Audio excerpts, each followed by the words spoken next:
इन सारी बातों को ध्यान में रखते हुए आप सबों को पुनः एक बार फिर अंतर्राष्ट्रीय बालिका दिवस की मेरे तरफ से हार्दिक शुभकामनाएं। धन्यवाद।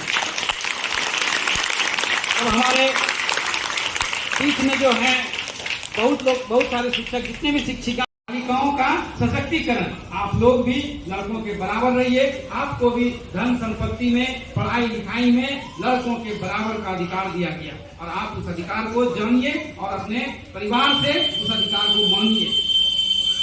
इसमें कहीं कोई ये नहीं है, संवैधानिक तौर पर ये पारित है और संवैधानिक तौर पर ये कहा गया है कि लड़कों को अगर हिस्सा मिलेगा जमीन जायदाद में तो लड़कियों को भी बराबर का हिस्सा मिलेगा। हम मांगते नहीं है, वो एक अलग मुद्दा है, लेकिन अधिकार आपको मिला है, अधिकार आप मिल गया आपको, कोई आपको इस अधिकार से वंचित नहीं कर सकता है। आपको लड़कों के बराबर अधिकार देना। दूसरी बात, आपका शक्ति को और मजबूत करना।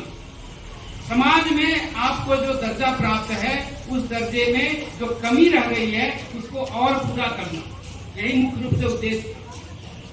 खास करके हमारे समाज में देखा गया है कि बालिकाओं के साथ, लड़कियों के साथ हम लोग बहुत तरह का मतभेद करते हैं। लड़कों के साथ लड़कों और लड़कियों में बहुत सारा मतभेद करते हैं। उन सारे मतभेदों को भुलाने के लिए और उनको दूर करने के लिए ही ये अंतर्राष्ट्रीय बालिका दिवस मनाया जा रहा है। मुख्य रूप से इसका उद्देश्य यही है, आपका सशक्तिकरण, बालिकाओं का सशक्तिकरण, हर तरह से आप मजबूत बने, शरीर से, मन से, पढ़ाई से, लिखाई से, खेल कूद में, हर चीज में। और इसी का नतीजा है कि आप आज देखिएगा पूरे विश्व स्तर पर जितने भी खेल प्रतियोगिताएं हो रही हैं, जितनी भी सरकारी नौकरियां होती हैं, जितने भी तरह के कंपटीशन होते हैं, यहाँ तक कि आजकल तो अब देख लीजिए आप कि मैट्रिक और इंटर का जो बोर्ड परीक्षा होता है उसमें भी लड़कियां जो है लड़कों से 2 कदम आगे बढ़ रही हैं। ये पढ़ाई का ही असर है कि लड़कियां आगे बढ़ रही हैं। हमारा समाज अब जागरूक हो रहा है और उस जागरूकता का परिणाम ये आ रहा है कि लड़कियां लड़कों से हमेशा 2 कदम आगे हो रही हैं।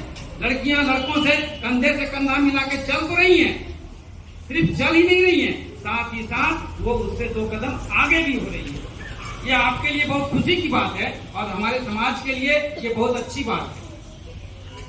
अगर हम अपने राष्ट्र की बात करें, भारत देश में, तो हमारे देश में लड़कियों को निश्चित तौर पर, संवैधानिक तौर पर अनेकों अधिकार दिए गए हैं।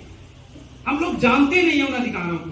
बच्चियां, लड़कियां हमारे देश में उन अधिकारों को जानते नहीं है और अगर जानते हैं तो समाज में, लोग परिवार में उनको वो अधिकार देना नहीं चाहते हैं, उनको उस अधिकार से वंचित कर देते हैं।